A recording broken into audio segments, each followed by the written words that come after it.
네, 여러분 안녕하십니까. 평범한 특별 시설 김종민입니다. 벌써 금요일이네요. 자, 오늘 얘기 본격적으로 좀 시작을 하겠습니다. 서초동이 좀 다시 바빠지기 시작했습니다. 김기현 전 울산시장 비위 사건, 측근 비위 사건이라는 게 좀 더 정확하겠네요. 대해서 청와대가 경찰에 수사를 하명했다라는 의혹 사건이 좀 있고요. 또 27일 날 영장이 발부가 됐습니다. 유재수 전 부산시 부시장에 대한 감찰 중단 의혹 수사까지 거의 동시에 불거졌습니다. 두 의혹은 모두 조국 전 장관이 청와대 민정수석으로 재직하던 중에 시작됐던 일이라는 공통점이 있습니다. 그렇다 보니까 검찰의 칼끝이 결국은 조 전 장관을 향하는 게 아니냐는 해석도 무게감이 좀 실려서 나오고 있습니다. 자유한국당은 친문 게이트다라면서 공세를 키우고 있고요. 청와대 하명 의혹건의 경우는 다음 달 3일 또 본회의에 자동 부의되는 이 패스트트랙에 있는 검경 수사권 조정안 것도 연결이 돼 있다 보니까 경찰도 긴장을 많이 하고 있다라는 얘기가 좀 전해지고 있습니다. 자, 이번 좀 두 가지 얘기 부분에 대해서 좀 검찰이 공식적으로 뭐 이런저런 브리핑을 한 게 아니기 때문에 아직은 의혹 얘기들이 많이 나왔어요. 이 부분들 한번 짚어보겠습니다. 실제로 가능성 있는 얘기인지. 그리고 중요한 게 지금 이제 패스트트랙에 지금 선거법 이미 좀 부의가 돼 있는 상태고 말씀드린 대로 다음 달 3일에는 또 검경 수사권 조정뿐만이 아니라 이제 검찰 개혁 내용도 함께 좀 부의가 되기 때문에 이런 부분들과 좀 연결해서 전국에도 상당히 큰 영향을 미칠 것으로 예상이 좀 됩니다. 이런 부분을 오늘 종합적으로 좀 살펴보겠습니다. 예, 샵 3698로 오늘도 여러분들 말씀 기다리도록 하겠습니다. 자, 오늘 간만에 세 분의 정치평론가들 모셨습니다. 오른쪽으로 이종근 시사평론가 실장님 모셨습니다. 어서 오십시오, 실장님. 왼쪽으로 이수희 변호사님 나오셨습니다. 어서 오십시오. 안녕하십니까. 그다음에 김상일 시사평론가도 모셨습니다. 어서 오십시오, 평론가님. 안녕하세요. 리포트를 먼저 보실 텐데요. 이 청와대 하명수사 의혹과 관련해서 어제 청와대가 해명한 내용이 담겨 있습니다. 이 내용 먼저 보시고 하나하나 좀 살펴보겠습니다. 김기현 전 울산시장 관련 첩보가 청와대에 어떻게 전달됐는지 청와대 관계자는 관련 첩보는 우편으로 접수됐다고 말했습니다. 이어 이를 가공 없이 민정비서관이 반부패 비서관을 거쳐 공문 형태로 경찰에 이관했다고 설명했습니다. 하지만 제보 작성자가 누군지는 밝히지 않았습니다. 당시 민정비서관이었던 백원우 민주연구원 부원장도 입장을 냈습니다. 특별히 기억나지 않을 정도로 첩보가 많다며 중요 사안이 아닌 통상적인 제보로 분류해 단순 이첩한 것뿐이라고 밝혔습니다. 논란을 불식시키려면 이첩받은 문건의 원본을 공개하면 될 일이라고 했습니다. 그러면서 황운하 청장이 고발된 지 1년 동안 검찰이 아무런 수사를 하지 않고 있다가 이제서야 수사하는 건 정치적인 의도가 아닌지 의심된다며 검찰을 겨냥했습니다. 검찰은 수사에 관여한 경찰관들이 소환에 응하지 않았고 경찰에 요청한 김 전 시장 관련 수사 첩보 자료들을 지난달 말에야 모두 전달받았다고 반박했습니다. 청와대가 수사기관에 이첩할 때는 관리대장의 기록을 남겨놓는다는 점에서 청와대든 검찰이든 해당 첩보와 관련 자료를 가능한 선에서 공개하는 게 필요해 보입니다.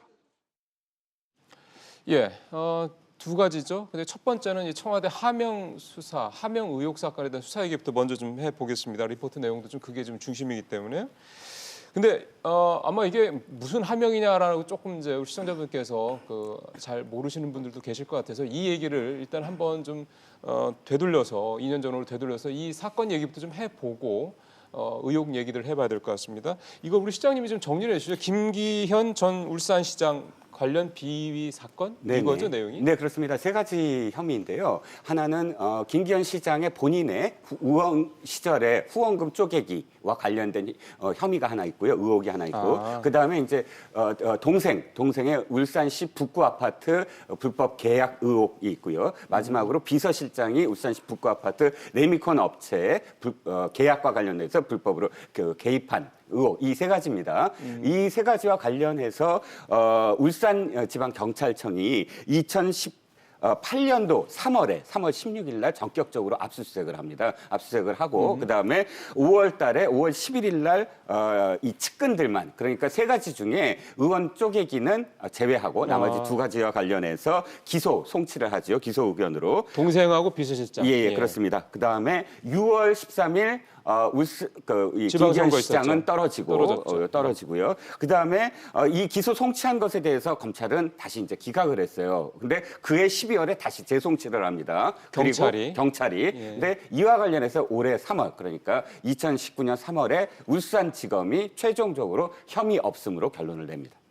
근데 최근에 이게 불거진 거는 이게 서울중앙지검으로 이 사건이 다시 이송이 돼서 네. 이제 중앙지검에서 조사를 다시 한다. 네, 그렇습니다. 그러니까 지금 대검이 이것과 관련해서 원래 울산지검이 고발 사건을 하나 받았어요. 뭐냐면 당시에 울산지방경찰청장, 지금 대전지방경찰청장이죠. 황운하 청장에 대해서 그러니까 무고로서 그러니까 직권남용을 한 혐의로 고발을 했거든요. 그 고발과 관련한 사건을 울산지검이 3월 달부터 계속 수사를 해오다가 이것과 관련해서 청와대가 개입하지 않았느냐라는 의혹이 겹치면서 중앙지검으로 사건을 이첩을 해서 이 사건이 다시 수면 위로 드러나게 된 계기입니다. 그러니까 저희가 오늘 얘기할 청와대가 이거를 개입했다라는 부분이 이제 핵심입니다. 그게 그렇죠. 불거진 거는 최근인 거죠. 그러면? 네네, 그렇습니다. 예, 알겠습니다.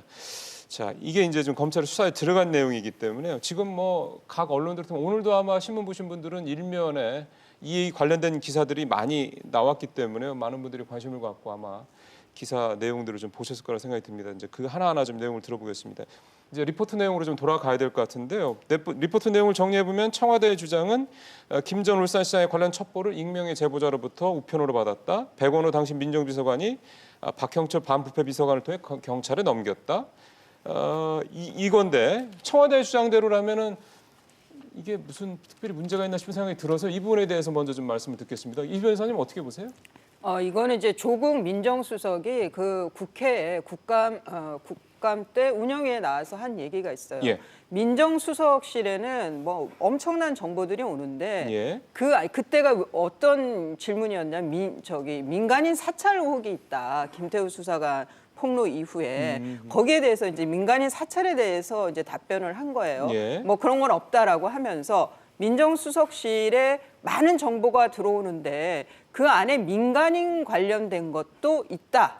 그러면은 그거는 폐기를 하거나 아니면 관련 기관에 이첩을 합니다라고 예. 이제 답변을 했어요. 예. 그러니까 이런 이제 많은 첩보들, 투서들, 뭐 민원들 이런 예. 것들이 왔을 때 관련 이제 뭐 단순 행정 민원이라든가 이런 거면은 민정비서관실에 갈 거고요. 뭐 이렇게 이제 다 그 정리를 하는데 이 중에 이제 그러니까 원칙은 이첩을 하거나 폐기를 해야 되는 거죠. 네네. 그런데 지금 이제 김기현 당시 2018년 당시에 울산시장에 과 관련된 정보가 들어온 거예요. 민정수석실에. 그러니까 백원훈 민정비서관한테서 받았다고 하니까 민정수석실에 왔으면 그 처리하는 방법은 두 가지인 거예요. 폐기를 하거나 이첩을 하거나. 예. 그런데 이첩을 할 수가 있어요. 있는데 그 경우에는 그래도 민정수석실 업무 관할 안에 있는 인물에 대한 거면 이첩을 해도 되는데 이 경우에는 울산시장이라고 하는 선출직의 지방자치단체장과 관련된 정보이기 때문에 이첩이 아니라 폐기를 했어야 한다는 거죠. 정말 순수한 의미로 투소를 받은 게 맞다면 순수한 투소를 받은 게 백원우 당시 민정비서관의 그 해명대로 정말 투소를 자기도 모르는데 그런 투소가 들어와서 받았다라고 하면 저는 이거는 업무 지침상 폐기를 하는 것이 맞았음에도 불구하고 이첩할 수 있다라고 하는 그런 지침을 빌미로 해서 이것을 정치적인 의도를 가지고 특히나 당시 울산시장으로 대통령의 아주 절친한 친구이고 또 그 친문 세력의 핵심이라고 할 수 있는 송초로 변호사가 네. 울산시장으로 나올 예정이니까 거기에 맞춰서 상대 경쟁 후보자인 김기현 시장을 쳐내기 위한 그런 표적 수사를 함용한 것이 아니냐라고 충분히 의심할 수가 있는 거죠. 그럼 하나만 여쭤보겠습니다. 그게 선출직이라고 치더라도 그런 첩보가 그런 어떤 정보가 들어왔을 때 일단은 민정수석실에 있는 사람들은 대부분 법조인들도 많으니까 이게 대략 뭐 실제로 가능성이 있는지 없는지 좀 어느 정도 판단이 가능할 수 있는 거잖아요. 자기 자체적으로 회의도 할 수 있을 거고. 그러면 이게 그런 혐의가 있다고 보면 그냥 폐기하기에는 조금 그런 거 아닌가 싶어서. 근데 지금 그 민정수석실에서는 그 선출직 공무원의 정보에 대해서 새로운 생산조차 하면 안 되는 거잖아요. 그러면 그 첩보를 두고 회의한다는 것 자체가 그거는 벌써 거기에 관여가 돼야 하는 거잖아요. 저는 그거조차 부적절하다는 거예요. 그거를 경찰 그래서 저 같은 사람이 일반적으로 상식적으로 봤을 때는 그럼 경찰에 넘어가는 게 당연한 검찰이나 경찰에 가야 되는 게 당연한 게 아니라 생각이 좀 들어서 드린 말씀이었는데. 예, 두 가지를 말씀드릴게요. 간단하게 말씀드리면 예. 이건 민간인 사찰의 의혹이 아주 짙은 상황입니다. 어떤 상황이냐면 기자로서 생각을 해보세요. 선거 직전에는 언론사에 쏟아져 나옵니다. 온갖 그 비위들이. 상대 쪽의 어떤 진영에 대한 투서라든지 이런 것들을 기사화해달라고 쏟아집니다. 그때 언론사가 지금 말씀하셨듯이 똑같은 고민을 해요. 아, 이건 문제가 있다면 보도를 해야지. 하지만 언론사에서의 보도국은 그때부터 굉장히 철저하게 객관적이 돼야 됩니다. 그래서 이게 이렇게 됐을 때 만약 이게 사실이더라도 이렇게 행위한 것, 고발하는 것, 투소하는 것이 상대 진영에 유리하게 되는 경우는 이건 일단 우리가 다루면 안 된다. 왜? 선거에 개입하는 어떤 상황이 되기 때문에. 하기 때문에 거의 대부분의 어떤 그런 투서라든지 혹은 제보를 언론사는 보도하지 않습니다. 왜? 선거에 개입하지 않으려고. 선거와 관련돼서. 그렇죠. 예. 그런데 이 사건이 바로 그런 사건이에요. 선거 직전, 바로 직전에 청와대에 어떤 상황이라도 어쨌든 이 민간인이잖아요. 이 사람은 울산시장은 예. 민간인입니다. 자, 민정수석실은 누구를 관할하냐면 이 대통령이 임명한 고위 공직자를 맞아요. 감찰하게 돼 있어요. 그런데 상대당, 그것도 상대당의 이 정치인을 제보가 들어왔다. 당연히 거기서 거리를 둬야 되는 거예요. 여기서 만약에 이첩이라는 표현을 하게 되더라도 이 결과가 나중에는 선거 개입의 의혹이 되거든요. 그렇기 때문에 일단 첫 번째는 거리를 뒀어야 됐고 두 번째는 그렇더라도 공문화해야 된다. 문서화해야 되고 이건 공문이 아니었어요.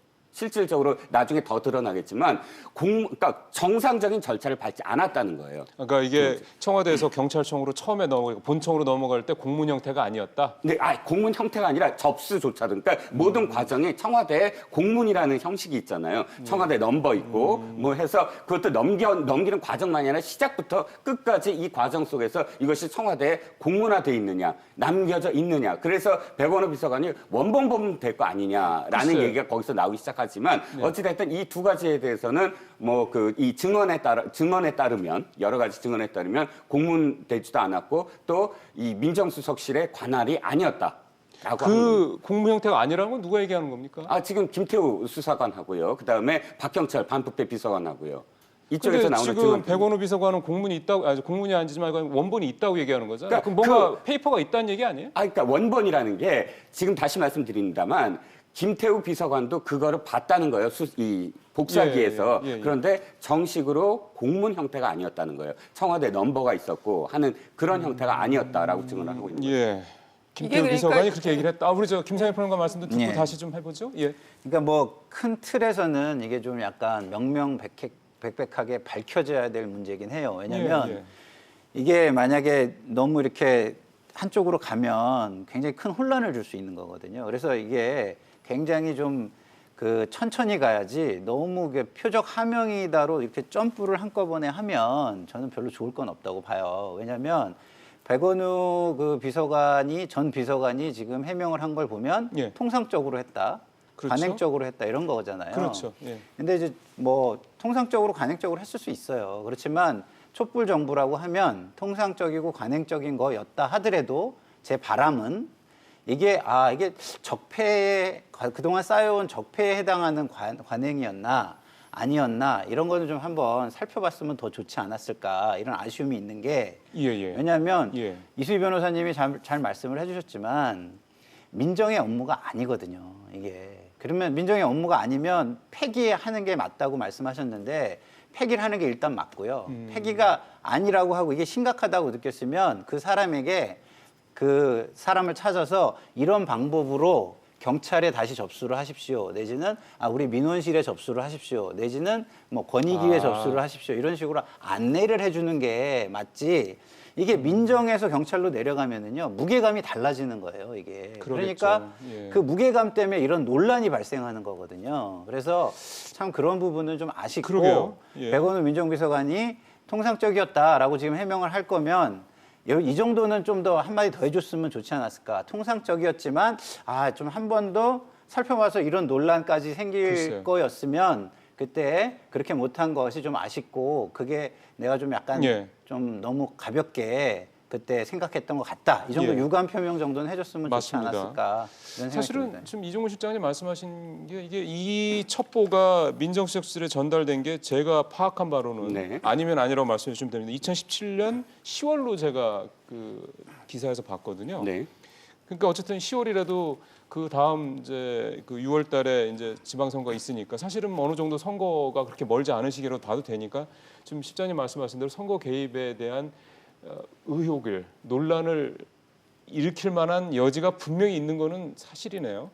그리고 또 하나 제가 좀 들으면서 이해를 했던 거는 이 변호사님 말씀대로 이거를 민정수석에서 하여간 손을 대면은 하여간 논란의 여지가 생길 수밖에 없는 구조다라는 것도 좀 있는 거고. 그러니까 아까 제가 여쭤봤던 거는 저희 같은 일반인들 봤을 때는 상식적으로 문제가 있다고 생각이 들면은 그거는 누군가 수사를 하도록 조치를 해야 되는 게 아니냐는 생각을 했는데 그것도 현재 시스템에서는 하면은 되게 여지가 좀 있을 수 있다 이런 거군요. 이게 왜 이렇게 중요하냐면 이게 민주주의의 근간이 선거잖아요, 선거. 예. 그리고 이제 선거를 통해서 행정력이나 공권력을 견제를 하는 거예요, 사실은. 그렇기 때문에 이 선거와 선출직을 건드릴 때는 굉장히 조심을 해야 그러게요. 됩니다. 그 그래서 부분에 대해서는 뭐할 말이 별로 네. 없을 것 같긴 합니다. 그래서 이거는 만약에 건드리려면 현행적으로 확실한 증거가 있거나 이럴 때 수사기관, 공권력에서 직접 개입을 해야지 이거를 만약에 정치와 연관된 조금이라도 연관된 데서 들어가면 오해 소지가 굉장히 많은 건 사실이죠. 예. 근데 여기에 지금 예, 선거 그러네. 개입 문제만 이제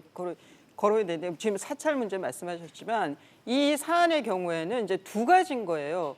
그 지금 백원우 전 비서관의 경우에는 투서였다라고 자기는 그렇게 주장을 해요. 그런데 예. 정말 그게 투서였는지 아니면 투서를 가장한 이 민정수석실이 개입돼 있던 어떤 정보였는지 그게 우선 밝혀져야 돼요. 오늘 한국일보의 기사에서는 그 백원호 비서관이 뭔가 이렇게 운영을 했다는 얘기가 별동대처럼 있긴 뭐 예. 민정비서관실에 네네. 다른 직원들이 한 4명 정도 있었고 그 얘기는 있더군요. 그래서 뭐 예. 좀 직제 밖에 어떤 그런 사설? 그걸 운영했다라고 하면은 이건 이것도 더 상당히 심각해지죠. 심각한 예. 문제예요. 예. 그런데 이제 그러니까 이게 정말 밖에서 순수하게 들어온 투서인지 아니면 투서를 가장한 그 사찰인지 그게 우선 그러겠죠. 밝혀져야 돼요. 맞는 말씀입니다. 그런데 지금 이 원본이 있는 거예요. 원본이 이첩을 했으니까 경찰로 보냈고 그리고 지금 그 울산지검에서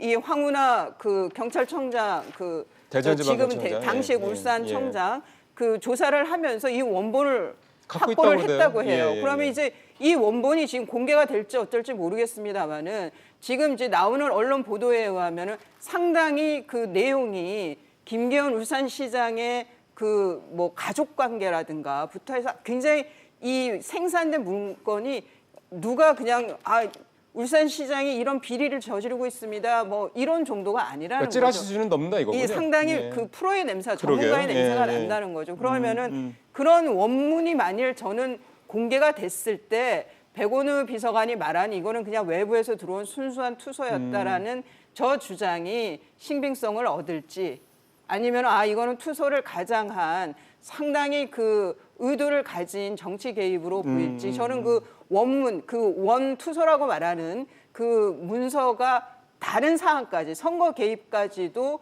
짐작해 하는 정황 증거가 되지 않을까라는 생각을 합니다. 그러니까 이건 그러게요. 두 가지예요. 사찰이 예. 있었느냐, 선거 개입이냐. 사찰이 있었으면 그 바로 선거 개입이 되는 거예요. 같은 얘기죠 사실은. 예. 예. 그것과 실장님. 관련해서 한 말씀만 더 드리면 지금 우리가 좀 잊혀진 인물이 한 사람 있습니다. 김태우 수사관입니다. 예. 김태우 수사관이 우윤근 러시아 대사와 관련해서 비위와 관련된 보고를 했다고 해서 내쳐졌다라고 본인은 주장하고 네. 뭐 청와대는 당시에 본인의 비위 때문에 사실은 사퇴시켰다라고 해서 부딪히지 않았습니까? 근데 네. 그때부터 이 사람이 계속 주장해 왔던 게 사실로 드러나고 있어요. 어떤 의미에서는 유재석 건도 사실 그 김태우 수사관이 주장했던 부분이었고 그리고 이 사람이 일관되게 그때 주장했던 게 민간인 사찰을 지시했었다.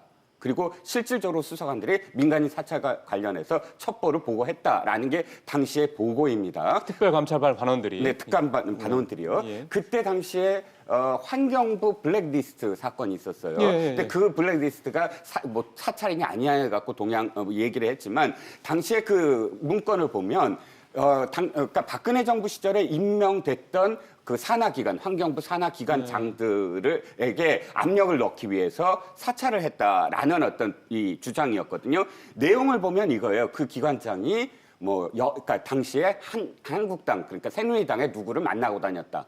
이 표현이 사찰이냐 아니냐라는 논란이거든요. 자, 다시 여기로 돌아온다면 지금 김기현 울산시장과 관련해서 세 가지 혐의가 있잖아요. 세 가지 혐의와 관련된 그 북구 아파트 레미콘 업체가 경주 지역 업체는 배제하고 이런 식의 어떤 내용만 투서에 있었다면 그야말로 순수하다고 할 수가 있어요. 하지만 그 전원에 따르면, 언론 보도에 따르면 그 안에는 김기현 시장의 동향까지 누구를 만나고 다녔고 또 가족들은 어떠어떠한 그 비위가 있고 이런 내용까지 있었다라고, 사실 투서 내용이 그렇게까지 있었다 그런다면 이것이 그러면 그렇죠. 순수한 의도이겠느냐? 그거는 일반인들이 이렇게 민원적으로 할 수 있는 내용은 분명히 아닌 근데 거죠. 그걸 예단할 수는 없죠. 그러니까요. 왜냐면 그러니까 원본 공개하면 되겠네요.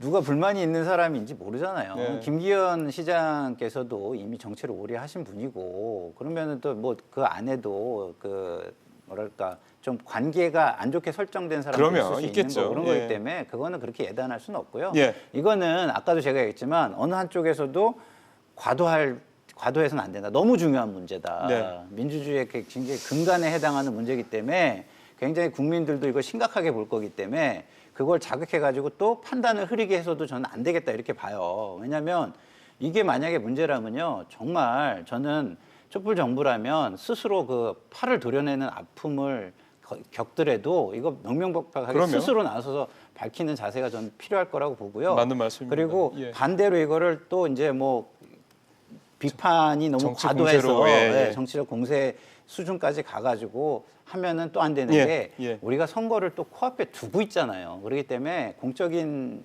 어떤 위치에 있는 분들은 아주 이렇게 굉장히 입증할 수 있는 거 최대한 자제해서 이렇게 얘기를 하는 게 저는 좀 맞다고 봅니다. 예. 근데 이미 기사들 나오는 걸 보면은 대부분 다 물론 이제 아마 그 소스가 검찰일 것 같긴 한데 이게 이제 어차피 또 피의사실 공표 문제가 또 이제 제기가 될 것 같다는 생각도 들긴 합니다만 어쨌든 나오는 얘기들은 지금 말씀하신 대로 아직 명확하게 팩트가 확인돼서 나온 게 없고 하다 보니까 자꾸 이제 이렇게 의혹이 또 붙는 살이 붙는 그런 상황이 좀 돼가고 있긴 한데요. 한 사람 얘기만 좀 더 해보죠. 두 사람 얘기를 해봐야 됩니다. 저희가 사실 얘기를 하면서 한 사람은 박형철 비서관 얘기를 안 할 수가 없을 것 같아요. 사의 표명도 했다고 그러고 또 박형철 비서관이 이제 동아일보 보도 같은 경우를 보면 박형철 비서관이 그 첩보 내용을 백원우 비서관한테 직접 받았다 이렇게 얘기를 했다고 그러니까 이게 박형철 비서관은 또 조국 전 장관과 굉장히 잘 아는 사이였다 이런 거를 알고 있는 상황에서는 글쎄 사의까지 표명했다 그럼 뭔가 불만 있는 게 아닌가 이런 식으로 또 우리가 생각할 수 있어서 박형철 비서관은 어떻게 봐야 됩니까? 근데 박형철 비서관이 지금 이 김기현 울산시장과 관련된 이 일이 있고 나서 사의를 표명한 건 아니고 그 전에도 좀 그 사의를 표명을 했던 것 같아요. 그래서 후임을 정한다 이런 얘기들이 지금 나왔었기 그 전부터? 때문에. 예. 근데 지금 박형철 비서관의 경우에 그 백원우 비서관한테 이제 청와대 인근 어디 식당인가요? 커피숍에서 이걸 받았다 그러죠. 이 첩보를. 그래서 자기는 예. 이제 그 당시 지자체장과 관련된 첩보는 이게 유일했기 때문에 나는 똑똑히 기억한다. 기억한다. 내 기억이 정확하다라는 거고 백원우 비서관은 너무 많은 첩보가 있었기 때문에 나는 기억을 못한다라고 얘기를 그렇게 하는데 얘기를 했죠. 예. 그 두 사람의 진술에서 서로의 신빙성을 따져보면 지금 여기 울산은 송철호라고 문재인 대통령과 굉장히 가까운 사람이고 조국 민정수석인 후원회장을 맡은 분이었고 그리고 그러니까 이 친문에 가까이 있는 사람들이라고 하면은 당연히 아는 사람이란 말이에요. 아마 형님 동생 할 수도 있는 사이인 거고요. 그리고 여의도를 기본적으로 보면은 이렇게 어디 이제 지자체장이든 총선이든 계속 출마를 하면서 고생하는 그 동지들에 대해서는 이 물이라고 표현이 죄송한데 그 같은 부류에 같이 잘 아는 그 사람들끼리는 그 형님 너무 고생 많이 한다. 이번에는 꼭 돼야 된다. 그렇겠죠. 그런 그럴 수 공감대가 있죠. 있단 말이에요. 예. 그리고 그분이 어느 선거에 나온다든가 이런 거는 서로 잘 알고 있어요. 그래서 저는 2017년 10월 무렵이면 9, 10월 무렵이면 백원우 비서관이 송철호 변호사의 네. 다음 행보를 몰랐을 리가 없다 이거는. 그러면은 이제 그 박형철 반부패 비서관에게 겁냈을 때는 백원우 비서관이 이거는 그 다음 지방선거와 관련된 네, 네. 정보라는 걸 충분히 알았을 거라고 생각하고요. 그러니까 선거 개입 여지가 굉장히 네. 정황이 강하다. 예. 박형철 비서관은 이제 이첩을 하라니까 이첩을 한 건데 지금 이제 박형철 비서관이 그러면 박형철 비서관은 굳이 누구를 비호해주기 위해서 거짓을 얘기할 필요가 없어요. 이 사람 정치인 출신도 아니고 검찰에서 나와서 변호사 하다가 지금 이제 민정수석실에 들어간 건데 뭐 조국 수석하고 손을 맞춰 일을 했다고는 하지만 그렇다고 해서 지금 검찰에 그러니까 정치인 쪽에 가까운 사람도 아니고 예. 이 정권에 아주 충성해야 되는 사람도 이걸 충성이라는 표현이 맞는지 모르는데 하여간 그런 비호 세력이 될 이유는 없기 네, 때문에 네. 저는 박형철 비서관의 이 말이 진술이 상당히 중요하고 그만큼 또 진실성이 있다라고 생각이 들고 그래서 그러게요. 요거는 이제 이 김기현 울산시장 문제뿐만 아니라 유재수 예. 전 부산 예, 부시장 부시장에 대한 일과도 결부해 봤을 때 박형철 비서관의 진술이 훨씬 신빙성이 높은 게 아닌가 보입니다. 그 얘기는 좀 이따 다시 우리가 유재수 부시장 얘기할 때 할 겁니다. 좀 초점을 돌려볼게요. 자, 김평론가님. 네. 이게 지난 3월입니다. 올 3월에 검찰이 무혐의 처리했던 사건이에요. 네. 사실은 이 네. 사건이. 근데 그 이후에 울산지검에서 추가 정황이 확보가 됐고 그리고 이번 달일 겁니다. 아마 서울중앙지검으로 이제 이송이 된 예, 사건이거든요. 예. 그러니까 그리고 나서 최근에 이제 이런 첩보, 뭐 청와대 하명 이런 네. 의혹이 불거진 거고. 그러니까 이렇게 보면은 이게 검찰이 뭔가 정치적 의도를 가지고 이거를 다시 좀 끄집어낸 게 아니냐 이런.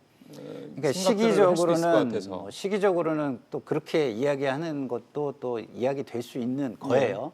그러니까 중요한 거는 그것도 역시 너무 또 예단해서 가면 너무 또 정치적으로 흐르니까 저는 그러지 않기를 바라는데 네, 네. 이게 이제 너무 중요한 사안이거든요. 저는 왜냐하면 우리가 박근혜 대통령 때 이 정권으로 넘어오면서 가장 문제가 됐던 게 뭡니까? 이게 국가의 근간이 흔들렸다는 거거든요. 예, 예. 근데 만약에 이게 이수희 변호사님이 말씀하신 게 맞고 만약에 이종근 평론가님이 말씀하신 게 맞다면 이거는 국가가 아니라 국가 체제 그 밑에 체제 민주주의가 흔들리는 문제잖아요, 사실은. 예. 그래서 저는 차분하게 검찰이 좀 빠르게 했으면 좋겠는데 근데 그러면 그동안 검찰이나 경찰이나 이거를 한 뭐 8개월 막 10개월 어떤 거는 이렇게 놔두고 있다가 갑자기 꺼내든 이유가 뭐냐라는 부분은 또 검찰이 좀 약간 설명을 해줘가면서 할 글쎄요. 필요가 있는 부분이에요. 왜냐하면 왜 이렇게 하지? 지금 이 기회라고 타이밍이라고 본 건가? 근데 이건 왜 그런 거냐면 그동안의 검찰의 행태가 만든 업보예요. 왜냐하면 원래 이렇게 좀 만만할 때 확 달려들어서 물어뜯어서 하는 그런 관행이 많았잖아요. 그동안 검찰이요? 검찰이. 예. 그래서 그런 검찰의 모습에 과거 모습에 약간 예. 업보다 이런 생각도 듭니다. 그러게요. 그러니까 이를테면은 이제 형평성 얘기가 그래서 나오는 것 같은데 어떤 거는 막 괜히 하이나처럼 달려들어서 어떤 거는 그냥 묵혀뒀다가 필요할 때 끄집어내고 마치 어떤 영화에도 그런 게 있었는데 그런 것처럼 자꾸 이제 검찰이 의혹을 받는 것 같은데 이 실장님 어떻게 보세요? 검찰은 아주 적극적으로 해명을 했습니다. 일단 그래요? 백원우 전 민정비서관이 이것과 관련해서 검찰에 의혹을 제기하자마자 또 아주 즉각적으로 예. 우리는 3, 4월부터 수사를 시작을 했고 또 그것과 관련해서는 여러 가지 이 쌓여온 어떤 그런 수사가 그 전에 있었기 때문에 그것을 진행하는 과정이기 때문에 이것이 뭐 갑자기 드러났다라고는 할 수가 없고 또 일각에서는 황운하 청장을 왜 알까지 소환을 하지 않느냐 하지만 황운하 청장은 이 사건의 가장 큰 핵심적인 피의자로서 모든 것들이 다 정황이 어느 정도 완성된 다음에 결정적으로 부르는 것이지 지금 그 전에 어떤 부를 이유가 없었다라는 게 이제 검찰의 해명이고요. 잠깐만요. 두 번째는요. 시장님 죄송합니다. 예, 잠깐만요. 예. 황운하 청장 얘기를 시청자분들이 들으실 때 왜 이분이 이 사람이 결정적인 피의자냐라고 말씀하신 분에 대해서 좀 설명해 주셔야 될 것 같아요. 이 사건의 시작은 고발에서 시작이 됩니다. 예, 예. 3, 4월 달에 시작이 된 건 검찰로서는 황운하 당시에 그 울산지방 울산지검 검찰청장. 검찰청장이 너무 직권 남용을 했다. 이 무리한 수사를 했다. 그러니까 어떤 목적을 갖고 수사를 한 거 아니냐 하는 고발이 들어왔어요. 그 고발과 관련해서 3, 4월부터 수사를 시작했다라는 것인데 그래서 이제 피의자라는 말씀이시구나. 그래서 이제 예. 이 피의자 신분입니다. 피고발인 신분이라는 게 그 당시엔 맞겠죠. 자, 그래서 수사를 시작했는데 네. 최근에 이렇게 그 전환이 된 건 중앙지검으로 전환이 된 건 이렇게 보셔야 돼요. 당시에 물론 검찰이 어느 선까지 이 청와대 개입을 알고 있었을까는 뭐 추정이겠지만 그러나 확증은 없었다. 그러니까 청와대를 수사하려면 사실상 많은 부분에서 이 쌓아와야지 갑작스럽게 청와대를 검찰이 수사한다? 그것도 굉장히 느닷없잖아요. 그런데 그렇죠. 문제는 유재수 부시장의 수사를 하면서 사실상 반부패 비서관도 부르고 이렇게 해서 유재수 부시장 때문에 소환한 박형철 반부패 비서관이 이것까지 증언이 이루어짐으로써 그러니까 이 건까지 이루어짐으로써 이 건과 관련해서는 대검 차원에서 울산지검에서 계속 수사를 하는 것보다 중앙지검에서 전체적으로 수사하는 것이 낫겠다라는 판단으로 이첩을 한 것이지 수사를 지금까지 안 하고 있다가 갑작스럽게 수사를 개시했다라는 건 근데 무리한 표현이라는 거죠.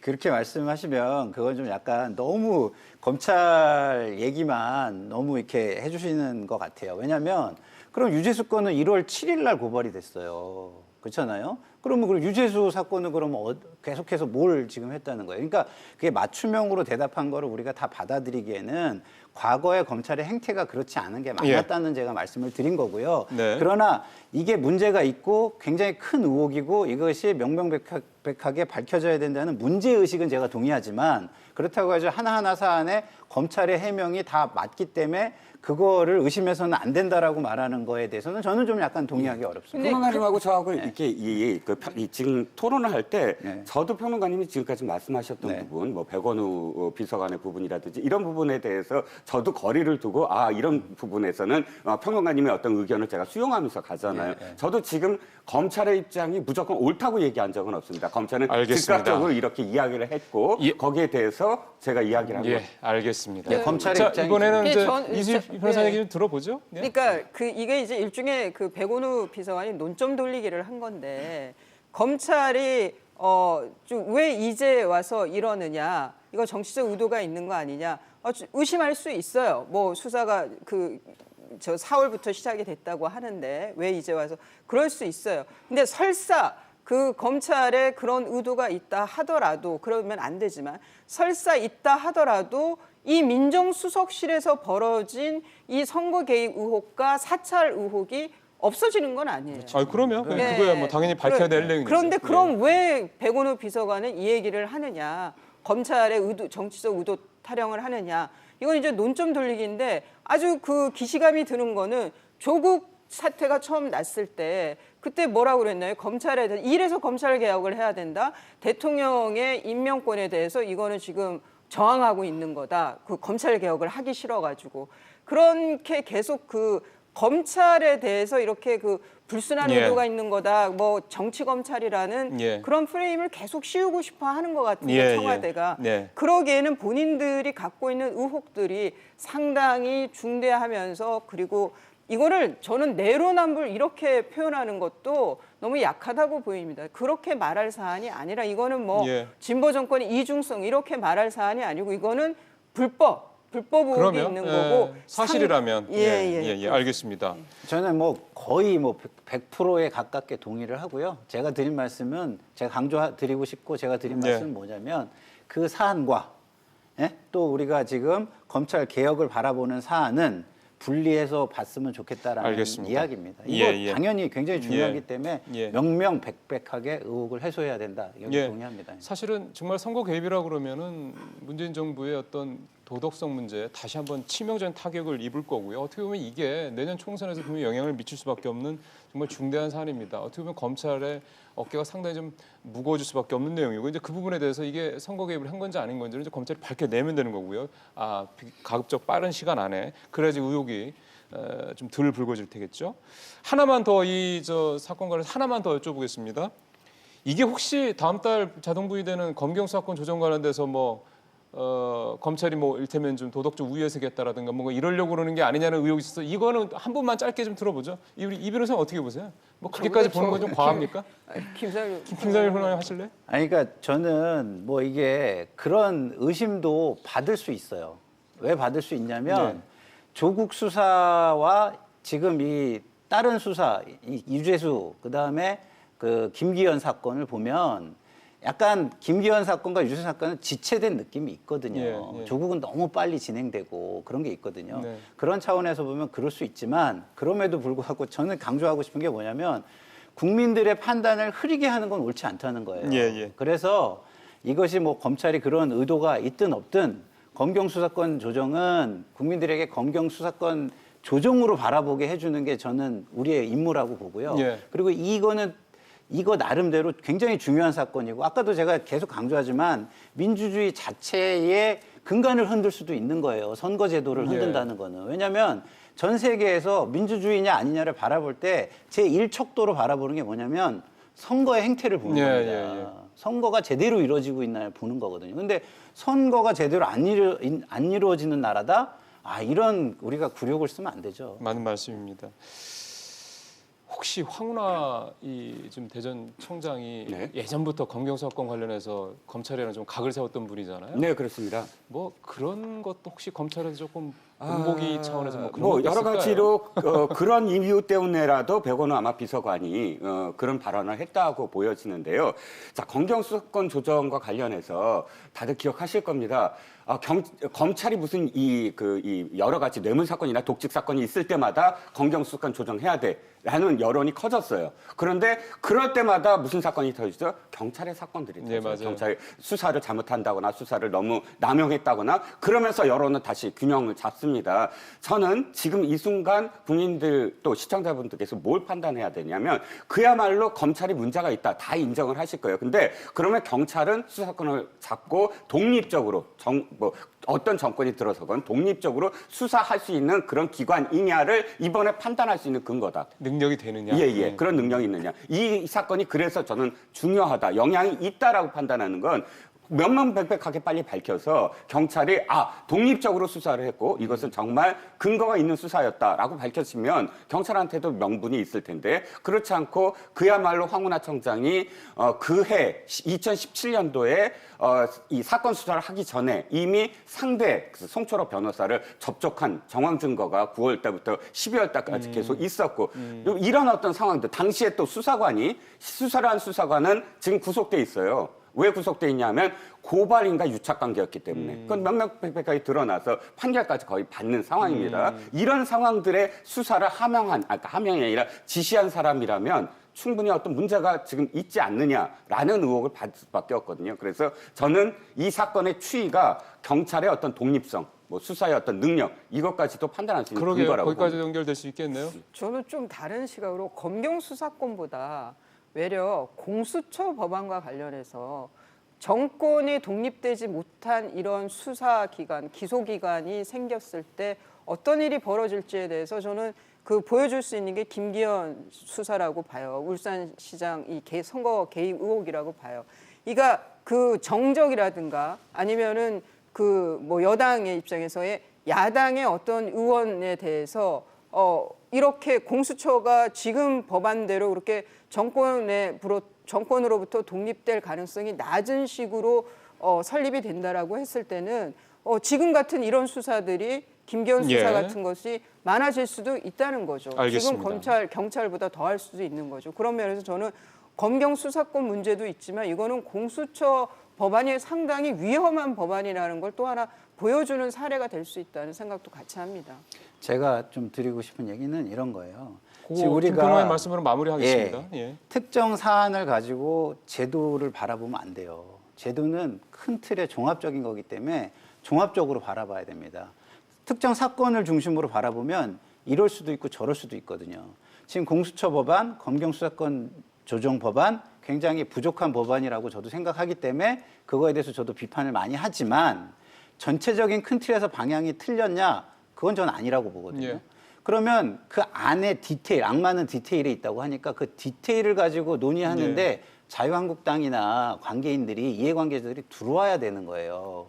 왜 방향 자체가 틀렸다라고 말할 수가 알겠습니다. 없어요. 예, 예, 그거는, 왜냐하면 예. 저희가 오늘 공수처 얘기를 주로 하려고 한 게 아니기 때문에 이 정도 뭐 무슨 뜻인지는 아무로 시청자분께 충분히 이해하실 거라 생각이 좀 듭니다.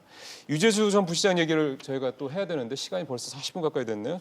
좀 빨리 좀 가보겠습니다. 법원이 27일 날이죠.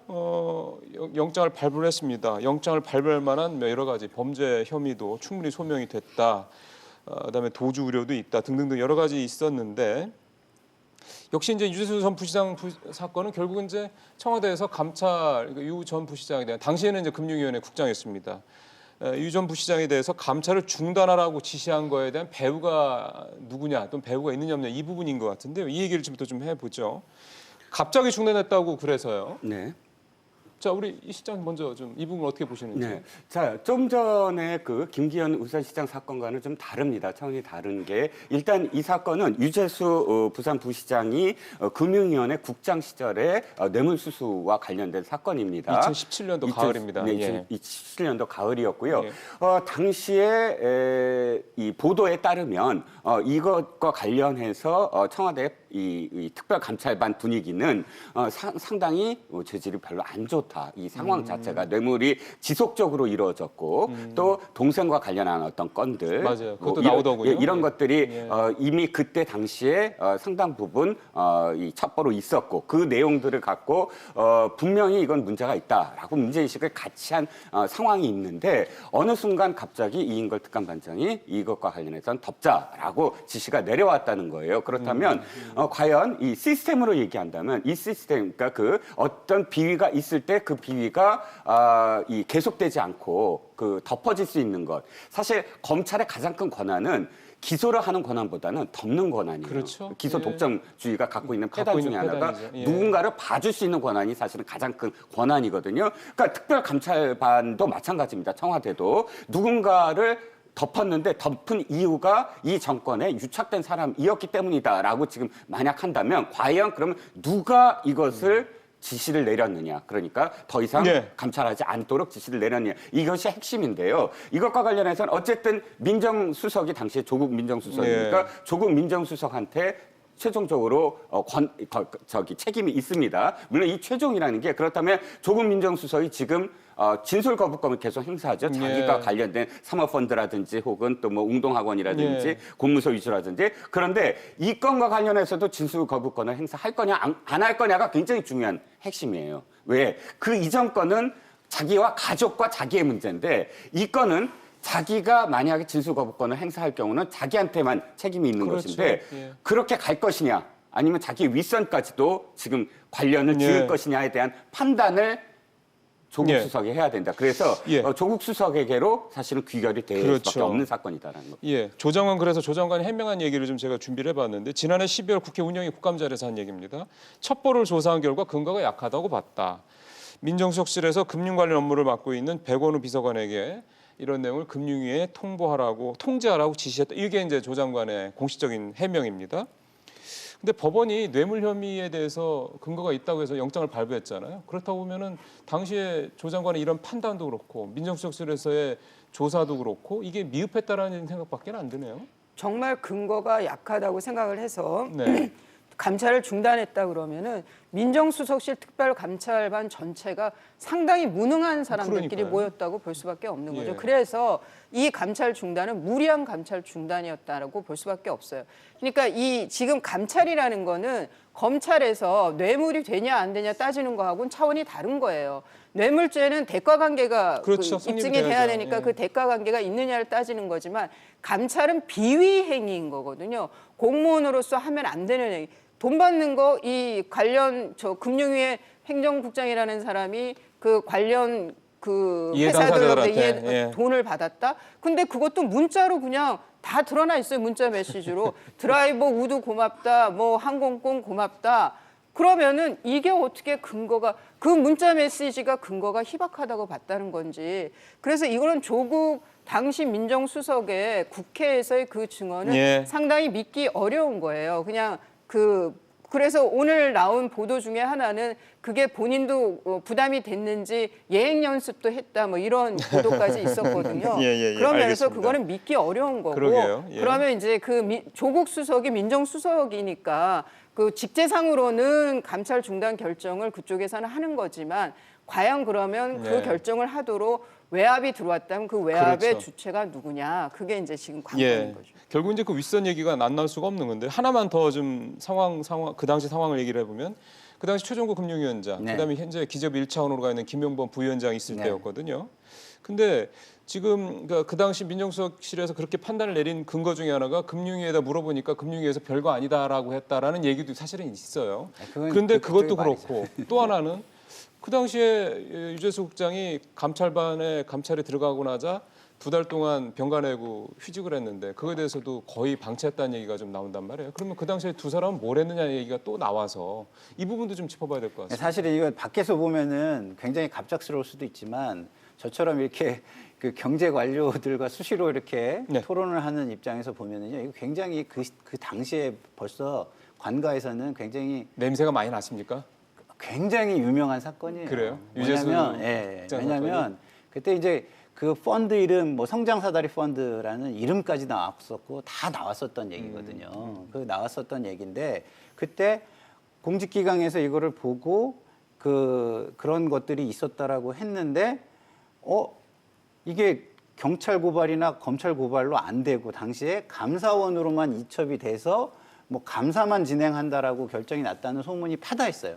그러면서 이제 어떤 얘기가 돌았냐면 야 진짜 유재수 국장이 대단하다. 힘이 세다. 예, 그리고 예. 이거를 청와대에서 이거를 좀 이렇게 무마하고 가려고 하는 거 아니냐 이런 소문이 굉장히 많이 돌았습니다. 그래서 사실은 그때서부터 이거는 뭔가 정상적이진 않다.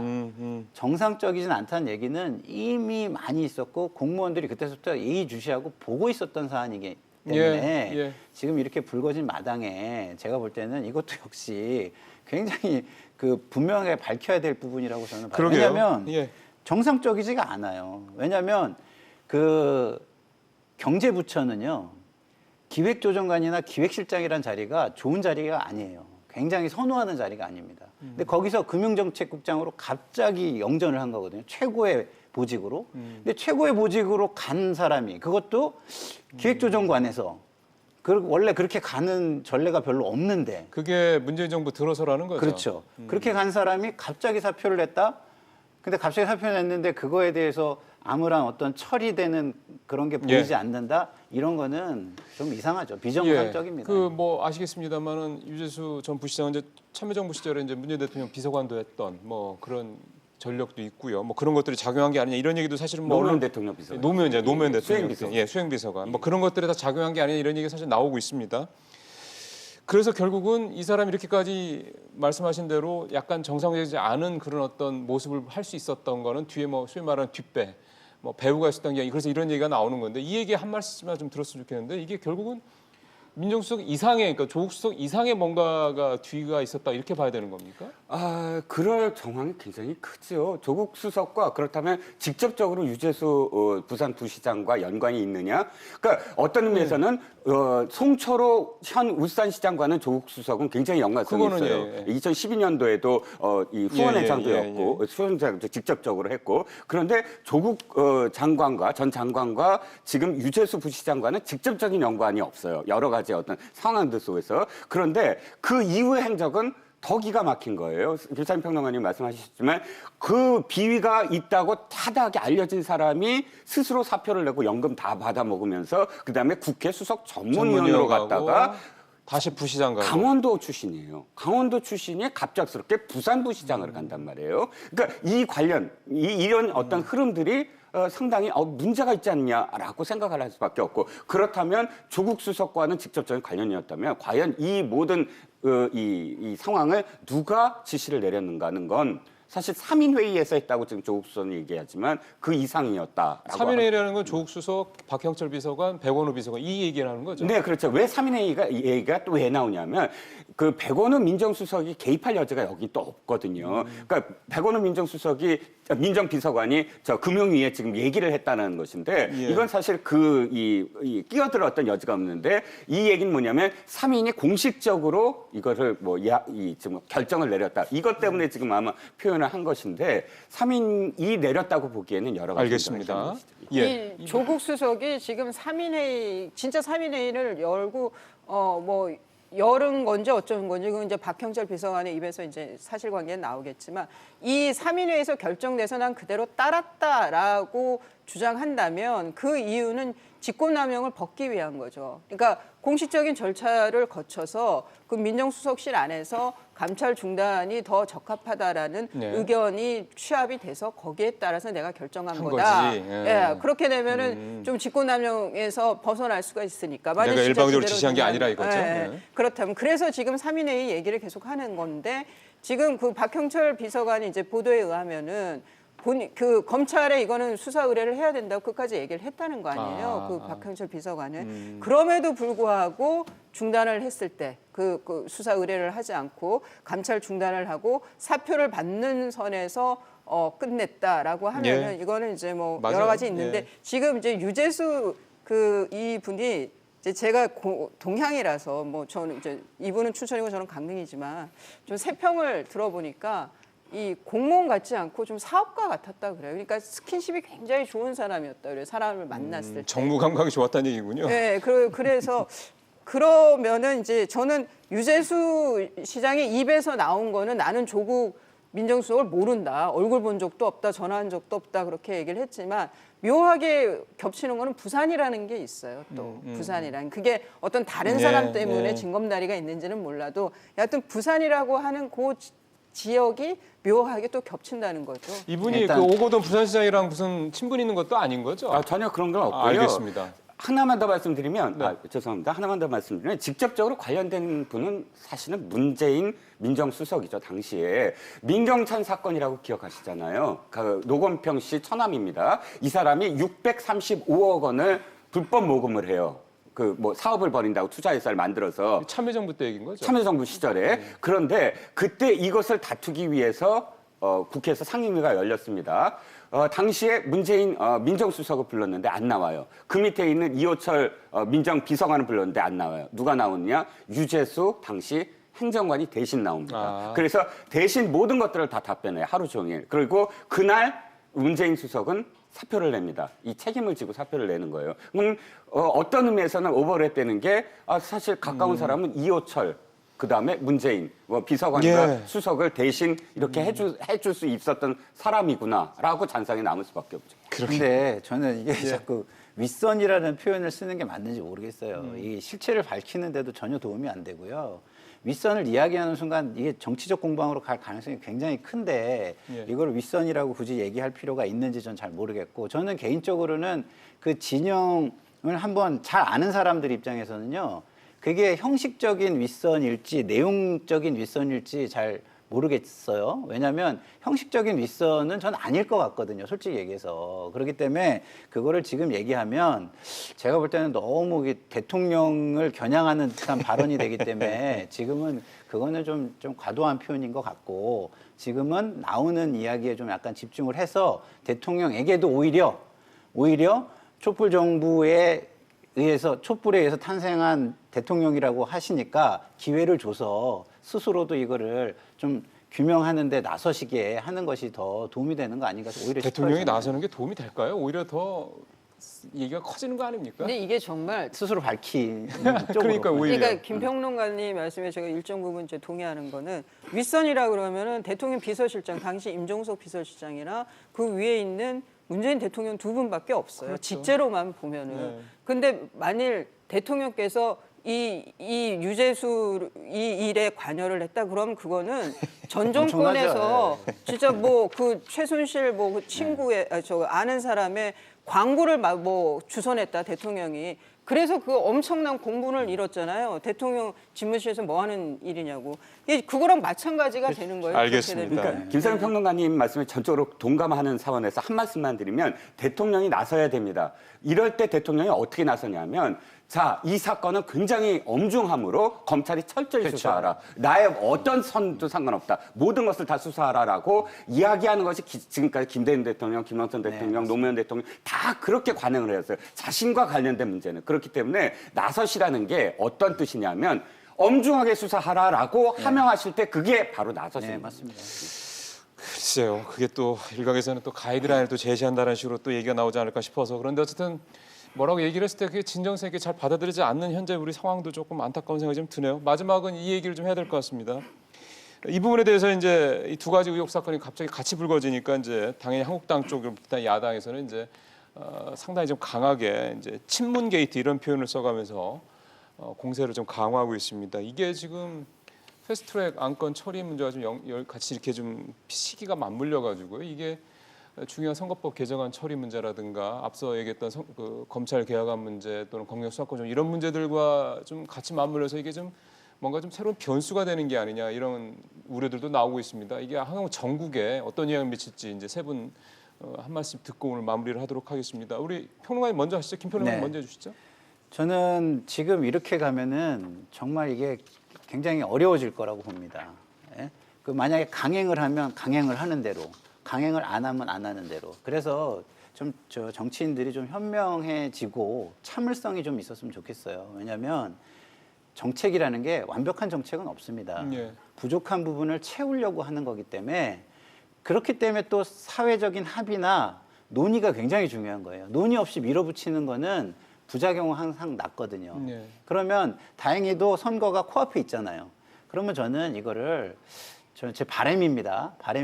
자유한국당은 자유한국대로 논의에 나서주고 그 논의가 잘 안 되면 여당은 여당대로 참을성을 가지고 선거에 그 논의가 된 걸 그대로 드러낸 다음에 선거에서 국민에게 판단을 구하는 것이 어떨까 저는 개인적으로는 좀 그렇게 생각해요. 그러니까 이 패스트트랙에 해당되는 선거법 문제라든가 예. 뭐 공수처 문제 이번에 좀 참여를 해서 논의를 하자 이 얘기죠. 예. 그러고 나서 이제 나중에 최종적으로 선거를 선거에서 통해서 받자. 심판을 받는 게 좋겠다. 알겠습니다. 우리 김수희 변호사님.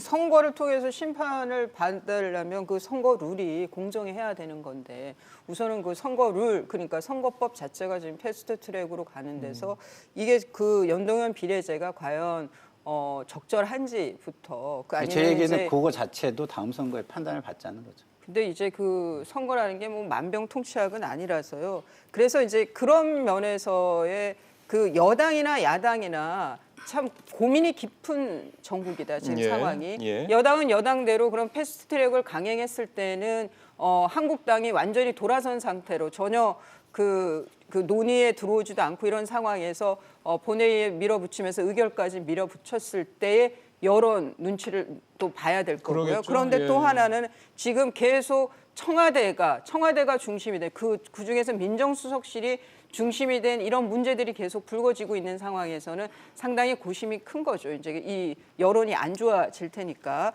그런 것도 있고. 근데 이제 또 한국당이 야당 중에서 뭐 다른 당보다도 한국당의 경우에는 패스트트랙에 올라간 본회의에 어떻게든 이걸 좀 의결까지 안 가도록 막아야 되는데 현실적인 방안들이 뚜렷한 게 없고요. 뭐 실효적인 것도 없고 거기에 또 당 대표께서 이제 그 단식으로 지금 예. 쓰러져 있는 상황이고 또 하나는 나경원 대표의 임기가 이게 연장이 될지 새로운 원내대표가 나올지 이런 그 변수들이 네. 너무 많은 거예요. 그래서 네. 한국당은 한국당대로 지금 어려운 상황이다. 그런데 지금 이런 그 민정수석실 문제들이 나오면서 더 강하게 대여 투쟁은 해야 되는데 그런 분위기죠. 네, 예. 근데 패스트트랙을 하고 나면 이전에 이제 그 패스트트랙 올리고 났을 때 전혀 협조를 안 했었잖아요. 원외 투쟁만 했는데 네. 그럼 이게 또 선거 앞두고 원외 투쟁으로만 가야 되는 건지 뭐 이거는 여당이고 야당이고 특히 한국당의 경우에 특히 한국당에 훨씬 고심이 큰 그런 상황들이 지금 계속 펼쳐지고 변호사님 개인적으로는 참여하는 게 맞다고 보십니까? 아니면 계속 이런 식으로 원외 공세로 가는 게 맞다고 보세요?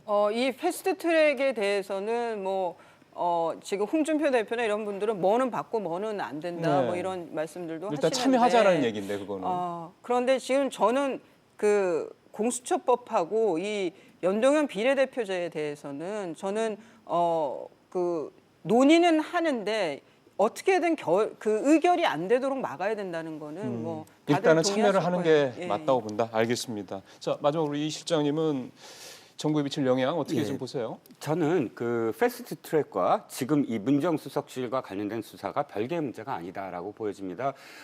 아까도 제가 처음에 이 말씀을 드렸어요. 김태우 수사관이라는 사람이 그때 주장했던 것이 상당히 지금 다 드러나고 있지 않느냐. 그런데 패스트 트랙과 어떻게 연관이 되냐면 당시에 김태우 수사관 문제와 관련돼서 한국당은 국정조사를 실시하자 문제가 있다라고 했을 때 안 들어줬어요. 그 다음에 또 신재민 이 사무관 문제 터졌고 육참총장 행정관 문제 터졌고 연달아서 계속 손혜원 의원 사건 터졌고 이런 사건들이 한 번도 여당에서 야당을 파트너로 생각하고 이 문제는 이렇게 해결하자 그러면 이걸 들어다오 하면서 협상을 하지 않았거든요. 그 다음에 최종적으로 그래 그러면 뭐 1야당 빼놓고 나머지 당과 합쳐서 패스트트랙 할게 하고 패스트트랙이 나온 겁니다. 지금도 이것이 해결되려면 제1야당을 제1야당으로 인정해 주고 있느냐. 1년 동안 단 한 번도 협상의 여지가 없었다는 거예요. 그러니까 이것을 패스트트랙에 올려놓고 그냥 압박만 벌이고 나머지 당과 할 거야가 아니라 그러면 실질적으로 그러니까 선거법대로 공수처대로 조금이라도 제1야당과 협상을 하는 여지를 주었느냐. 라는 점에서는 저는 굉장히 미지수가 있다고 보고요. 이 앞으로의 어떤 해결책으로서는 어찌됐든 여당이 제1야당의 지금 어떤 상황에 대해서 최소한 제1야당을 네. 파트너로서 인정하는 네. 입장선에서 협상에 들어왔으면 하는 게 제 바람입니다. 제가 이종훈 평론가님 말씀에 일정 부분은 인정을 해드리지만 지금 표현 그대로는 너무 가혹하다고 생각하는 게 자유한국당이 논의에 나서본 적이 없고요. 논의에 나설 때 어떤 식으로 나섰는지 아시지 않습니까? 의석수를 줄이자라고 나섰어요. 예. 그거 논의하지 예. 말자는 거거든요. 그래서 알겠습니다. 조금은 너무 가혹한 말씀이다 예. 이런 생각이 듭니다. 사실 이 얘기 가지고 저희 1시간 또 할 수 있어요. 예. 근데 오늘은 저희 주제가 앞서 말씀드린 두 가지 의혹에 대한 부분에 관해서 세 분의 말씀을 듣겠다고 오셨던 자리이기 때문에 이 정도 정리하겠습니다. 이종우 실장님과 이 변호사님, 김평론가님 세 분과 오늘 말씀 나눠봤습니다. 수고하셨습니다. 고맙습니다.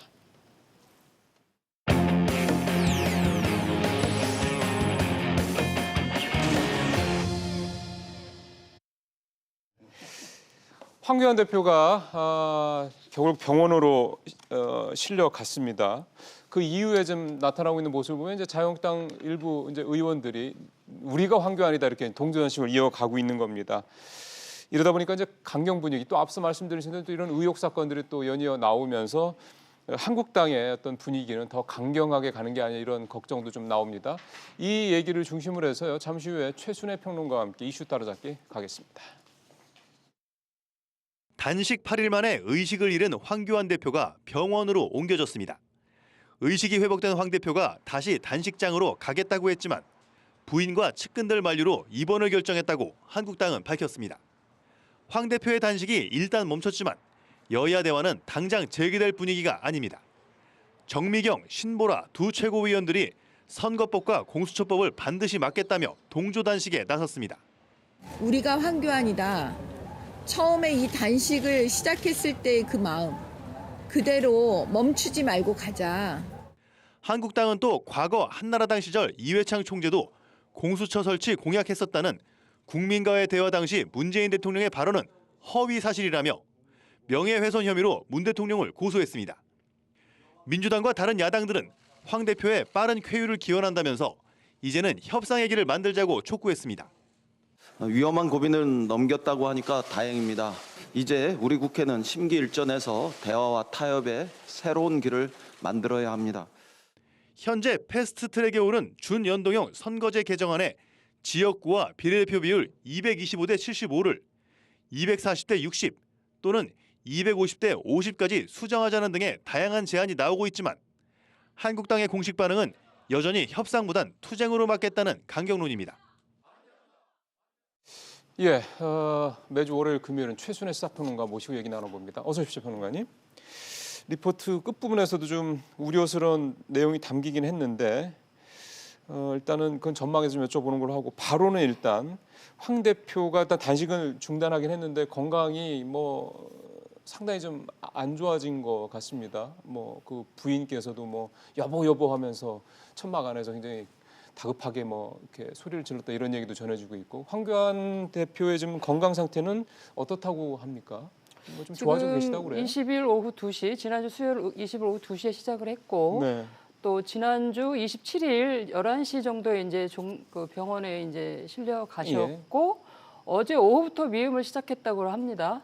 그래서 뭘 드시는 거예요? 아이고 됐네요. 그래서 오늘 들어오면서 확인한 바로는 어제 오후부터 미음을 시작해서 사실상 단식 종료다 하면서 지금 정미경 최고위원과 신보라 최고위원에게도 단식을 좀 종료해달라. 그렇게 얘기를 했대요. 그렇게 얘기를 했다는 거고 대신 그럼에도 불구하고 이제 투쟁은 계속하겠다라는 거고 그건 특히 이제 당연하겠죠. 엊그제부터 시작했던 그 친문 농단 게이트 3대 게이트도 이제 전력 그 또 투쟁하겠다 뭐 이렇게 말씀을 하셨다고 그래요. 그래서 예. 사실상 뭐 단식은 이제 거의 일주일 만에 종료된 걸로 할 수 있죠. 그렇게 봐야 되겠네요. 예, 예. 예. 뭐 본인은 계속 병원에서도 돌아가겠다 천막으로 뭐 이렇게 의지를 표명했다는데 어쨌든 여러 가지 뭐 주변에서 말렸겠죠. 지금 또 돌아가면은 정말 건강에 문제가 있을 수 있다라는 식으로. 그렇죠. 지금 뭐 단식을 계속 할 상황인지 아니면 뭐 어쨌든 대화 타협을 통해서 그런 식의 투쟁을 할 상황인지에 대한 판단도 사실은 황 대표의 리더십 맞아요. 범주에 포함이 되는 그러면, 거거든요. 예, 그것이 예.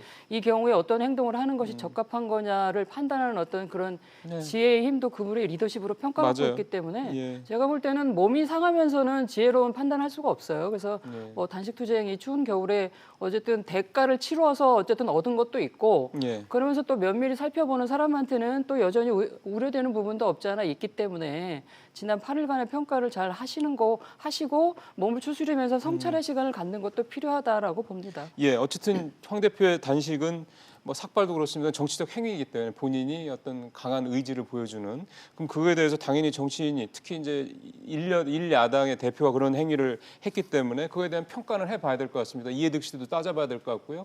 일단은 긍정적인 측면에서 이 황 대표의 이 상당히 좀 그 단식이 네. 7일간의 단식이 어떤 효과가 있었을 것으로 보세요. 일단은 이제 직전에 상당히 리더십이 흔들렸잖아요. 그러니까 그 소신 문제 이런 것 때문에. 예. 대표 자리가 흔들렸기 때문에 그 일단 리더십 위기는 일단 수면 아래로 가라앉았다고 할 수 있습니다. 제 표현이 이제 수면 아래예요. 맞아요. 들었어요. 예. 그다음에 이제 두 번째는 나름대로 그 보수 진영이 어떤 이제 구심점 역할을 할 수는 있겠다. 그 구심력의 강화 또 첫 번째 두 번째가 연관이 되는 거지만 어떤 당내 결집력 강화. 그렇죠. 이거는 이제 도모했다고 할 수 있을 거예요. 그러면은 그거 두 가지는 일단 우선적으로 긍정적인 거고 세 번째로는 조금 단식의 효과가 있는 것처럼 모양새는 갖췄죠. 첫 번째로 내걸었던 그 지소미아 종료 철회가 어쨌든 우리가 종료를 어떤 한시적으로 좀 미룬 거잖아요. 그래서 그런 부분에 있어서는 제 첫 번째로 내건 명분이 어쨌든 이제 마치 소구된 것처럼 보여지기 때문에 세 번째로는 이제 단식의 효과가 일정 정도 효과가 있는 것처럼 모양새는 갖춰진 거는 있다라는 뭐 긍정적인 건 한 얼추 세 가지로 정리할 수 있을 것 같아요. 좋아. 그러면 이제 네. 득실이니까 실질적인 측면, 조금 부정적인 측면, 이런 부분은 뭐라고 일단은 정리해 볼 수 있을까요? 일단 저는 제가 볼 때는 일단 추위라는 것도 있고 환경이 지금 사실은 이렇게 좋은 환경은 아니었잖아요. 겨울이었고 거리에서 했고 그다음에 또 단식이라는 것이 본인의 기본적인 체력하고 또 직접적인 연결이 돼요. 네. 그런 상황에도 불구하고 황 대표가 사실은 이제 3일째, 4일째부터 토요일 오후부터 이제 건강이 급격하게 나빠졌다고 하면서 그렇더라고요. 계속 누워 계셨어요. 예. 모자 쓰고 마스크 쓰고 이불 네. 안에 계시고 그러면서 지금 그럼에도 불구하고 일요일 날은 그 빗속에 잠깐 이제 뭐 의총에도 나왔지만 저녁에 또 예배를 보러 갔다고 하시고 뭐 이래요. 그러니까 국민들이 볼 때는 하루하루 이렇게 야위어가고 이렇게 부황채색하는 모습을 보면서 사실은 그분의 결기를 느끼고 공감하는 거거든요. 옛날에 정치를 단식할 때 좀 그런 걸 봤죠. 그렇죠. 그러니까 얼굴이 보이지 않으셨고 앉아서 하지 않으셨고 이런 어떤 지적들이 끊임없이 국민들한테 나오는 거는 뭐냐면 좀 어떤 공감이 안 됐다는 얘기예요. 그래서 좀 답답함을 느꼈다는 얘기가 될 수 있거든요. 그래서 그런 부분에 있어서는 단식의 어떤 본인은 고통스러웠지만 보는 분들한테는 그만큼 다 전달이 되지 않았다. 공감도가 좀 약했다라는 냉정한 평가를 아니할 수가 없다고 보고요. 네. 그다음에 이제 두 번째는 첫 번째하고 연관되는데 그러면서 이제 그럼 황 대표 리더십은 과연 어떤 유형일까? 몸을 던져서 이렇게 본인이 원하는 걸 관철해내는 과연 용장인지 덕장인지 지장인지 우리가 흔히 세 분류를 하는데 과연 황 대표의 리더십은 어떤 리더십의 유형일까를 아니 생각할 수가 없는 거죠. 지금 이게 대화를 통해서 타협을 통해서 이렇게 뭔가 갈등을 조절하고 우리가 원하는 거를 설득해내고 이런 모습은 지금 보이지 않았다는 그러니까 거거든요. 정치스러운 모습은 별로 안 보였단 말씀이군요. 예, 그런 부분에 있어서 황 대표의 리더십을 사실은 이 국민들을 통해서 이 상황을 통해서 국민들은 좀 더 정확히 판단했을 것 같아요. 그래서 과연 황 대표가 어떤 리더십을 지향하는지 본인이 원하는 거를 쟁취하기 위해서 저렇게 이 상황에서 단식을 선택하는 것 자체도 사실은 본인이 물론 고통은 감수하긴 하지만 상대가 있는 이 정치판에서 이게 나름대로 이제 게임이 진행인데 그런 부분에서 대화를 본인이 주도하지 못했다는 거 그런 부분에 있어서는 황 대표가 과연 갈등 조정자로서의 어떤 역할을 보여줄 수 있을 것인가 향후에도 예. 그런 부분은 조금 더 또 판단이 더 드는 대목이에요. 아주 뭐 100% 잘했다 박수치기에는 좀 그런 부분이 있고 그다음에 이제 세 번째로는 그 시작할 때도 그렇고 중간에도 그렇고 마지막 날 수요일 날 밤 11시에 엊그저께 11시에 병원에 실려가기 전에 오전에도 정광훈 목사랑 42분 독대를 했다는 거잖아요. 그러니까 말이 독대지 이제 예배를 본 것 같아요. 그래서 황교안 대표가 이 상황에서 몸을 던져서 이렇게 단식을 한 것 자체는 상당히 이제 종교적 신념이고 그거는 지극히 개인적 영역이라 하더라도 어떤 지금 정치의 한 가운데 제일 야당이 그런 종교적 신념으로 몸을 던진 거에 대해서 이게 종교만이 아닌 거잖아요. 정교는 사실은 이제 분리가 돼야 되는 부분도 좀 있고 너무 정교 일체로 사실 몸을 던져가지고 막 가신 거 아닌가라는 생각이 좀 들어서 예. 정광훈 목사 자체가 사실은 좀 이렇게 비합리적인 언행을 많이 하셔가지고 극우로 지금 이렇게 판단되어지고 예. 있고 가까이 하지 말라고 하고 당내 의원들도 우려를 표명하고 있잖아요. 그런 부분을 여과 없이 보여줬기 때문에 향후 이 부분도 황 대표한테는 과제다. 라는 좀 생각이 좀 들어서 황 대표가 지금 뭐 8일 동안 고생은 고생대로 하셨지만 물론 이제 최종적인 판단은 패스트트랙 법안이 어떻게 귀결되느냐에 따라서 황 대표의 리더십이 더 강화될 수도 있고 막아내면 강화되는 거예요. 근데 그렇지 않다 그러면 이 내재된 리더십에 대한 문제는 계속 제기될 수 있겠다라는 생각이 듭니다. 지난 월요일 날 최 평론가님 나오셔서 말씀하셨을 때 김무성 의원 네. 얘기를 하셨어요. 그리고 지금은 이제 정광훈 목사 얘기를 하시고요. 그러니까 정치적으로는 김무성 의원의 이런 조언을 상당히 좀 그러니까 나오는 표현만 봐서는 좀 많이 수용하는 것 같다라는 말씀을 그때 하셨고 지금 이제 종교적으로는 정광훈 약간 이제 극우 쪽에 가깝게 보여지는 그런 목사의 어떤 영향을 좀 많이 받고 있는 것처럼 보여지고 이 황교안이라는 사람은 안 보이네요. 잘 이렇게 되면 누군가 이렇게 대비돼서 이렇게 영향을 받는 것처럼 보이지. 그러니까 제1야당의 대표 황교안이라는 어떤 그 본인 스스로 그분 자체는 잘 안 보이는 것 같습니다. 그럼 그분은 뭔가 싶네요, 리더십이. 여기서 이제 김무성 전 대표 얘기로는 혹시 또 듣는 분이 오해가 있으실까봐. 근데 김무성 대표의 그런 이제 정황과 또 좀 제가 또 별도로 듣는 어떤 사실관계들을 이렇게 엮어 보면 이제 충분히 어떤 그런 조언이 있을 수 있겠다. 아니, 조언이 있을 수 있죠. 그런 이제 제 말씀을 드렸던 거고. 그래서 우리가 보통 이렇게 얘기를 하잖아요. 용장보단 덕장이 좋고 덕장보단 복장이 좋다 그래요. 복장, 복이 많은 이제 리더. 근데 황교안 대표가 사실은 조 전 장관 국면에선 사실 복장으로 보여졌어요. 이게 왜냐하면 여권의 어떤 실책과 여권의 인사 문제로 이제 황 대표가 이제 흔들렸던 리더십도 그때 다시 또 이제 뭐 공고해졌던 측면이 있거든요. 근데 그것이 한 뭐 100일 약발로 끝난 거기 때문에 과연 그 복이라는 거는 뭐 우리가 보통 삶에서도 마찬가지예요. 한 번 들어왔다고 해서 그냥 계속 유지되는 부분이 아니거든요. 그러니까 그런 부분에서 조금 이제 해석이 뭐 정치적인 해석은 아니고 일반 보편적인 얘기를 하는 거지만 그랬을 때 황 대표는 끊임없이 이제 본인이 직접 본인이 옳다고 생각하는 거를 어떻게 판단해야 되는데 그 부분이 주변에 워낙 의원들이 많고 조언도 많이 하고 또 이제 친박으로 둘러싸여 있고 본인 힘으로 그 자리에 있는 게 아니잖아요. 그러니까 빚도 좀 있는 거죠. 그리고 원천적으로 박근혜 전 대표의 관계도 본인이 좀 약간 좀 뭐랄까 미안한 구석도 좀 없지 않아 있을 거고 그래서 아마 독자적이고 독립적인 판단을 하기에는 한계가 있는 거다라고 보여져요. 알겠습니다. 다음 얘기로 가보면 지금 앞서 일부에서도 나경원 대표 얘기 잠깐 나왔는데 임기가 이제 얼마 안 남았다. 지금 보니까 대략 한 보름도 안 남았다고 얘기가 나와서요. 그래서요. 뭐 이미 유기준, 뭐 강석호 이런 분들이 차기 원내대표 출마하겠다 의사도 표명을 한 상태인데 지금 돌아가는 분위기로 봐서는 여기에서 새로 원내대표를 뽑는 그런 게 가능하겠냐 그렇게 보시는 분들 같고 그러면은 재연장 뭐 임기가 연장되는 거냐 뭐 이런 얘기도 할 수 있고 나경원 원내대표의 거취는 어떻게 될까요?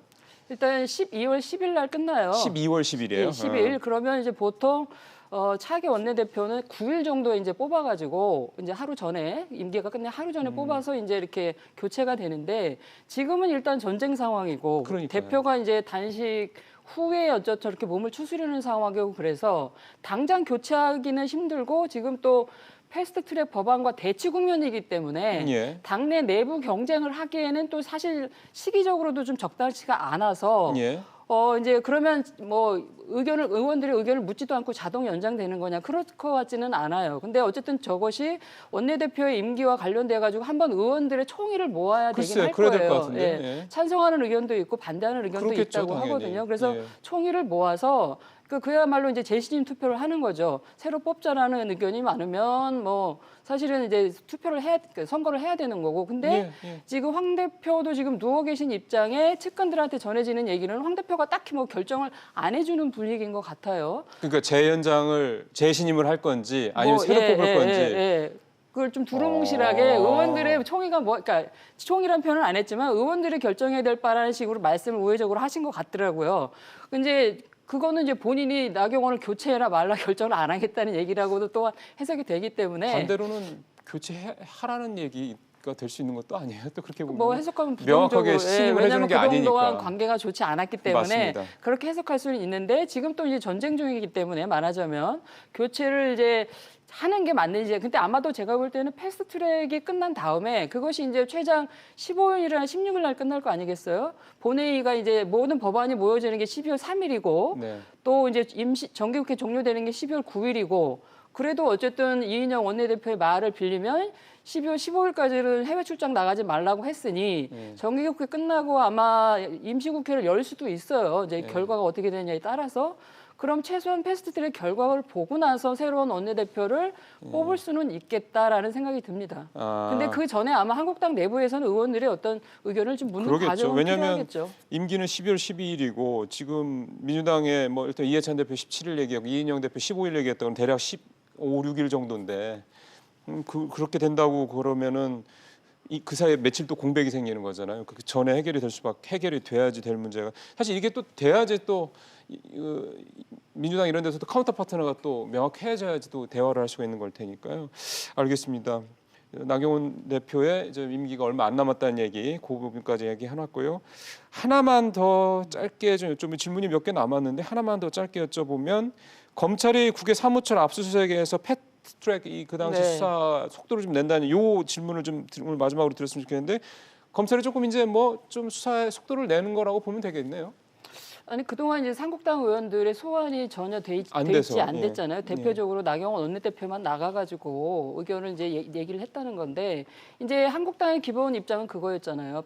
그 패스트트랙이 통과된 결정적인 원인이 이제 그 바른미래당 오신환 의원하고 권은희 의원을 사보임시킨 거잖아요. 근데 그 사보임 자체가 불법이었기 때문에 본인들이 패스트트랙을 저항한 것도 불법에 대한 저항이기 때문에 우리는 이제 법을 어긴 게 아니다, 정당했다 이렇게 계속 주장하고 있어요. 그러면 사보임시켰다는 그 근거 조항에 대해서 옳다 그르다, 그러니까 이게 맞다 틀리다 이게 이견이 있었거든요. 그 부분은 이제 검찰이 최종적으로 판단하려고 하는 것 같아요. 그러니까 국회법에 대한 명확한 근거가 어떻게 돼 있는지 이거를 아마 그거에 대한 최종적인 판단을 하기 위해서 회의록 2003년도에 국회법 개정할 때 회의록을 가져가서 확인하고 이거에 따라서 한국당 의원들을 소환하진 않더라도 뭐 그냥 기소를 할지 뭐 이걸 최종적으로 결정하려고 하는 것 같다는 생각이 듭니다. 며칠 전에 한 언론에서 나온 기사를 보면 그 일면 톱으로 나왔던 기사였는데 사보임이 불법이 아니다라는 게 지금 말씀하신 그 예전 2003년도인가요? 그때 그 사례를 가지고 그런 조항이 있다라고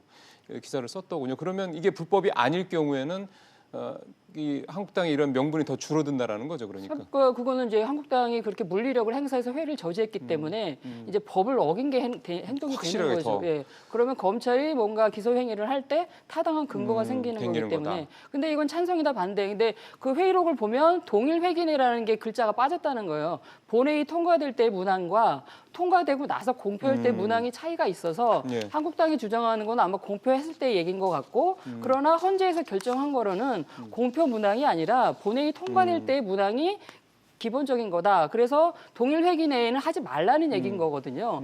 그러니까 이제 한국당 입장에서는 이게 왜냐하면 오신환 의원이 그 전에 정기국회 때 임명이 됐는데 그 후에 임시회의 때 이제 교체가 된 거라서 문제가 없다는 거고 이제 그 얘기가 그 차이가 있는 거예요. 그러게요. 이 얘기는 이제 또 조만간 또 더 가셔야 되지 않을까 생각이 좀 드네요. 오늘 말씀 잘 들었습니다, 평론가님. 고맙습니다. 예, 지난달 14일 조국 장관이 사퇴한 이후에 한 달 반 만에 검찰이 다시 여론과 전국의 주인공으로 좀 복귀하는 분위기입니다.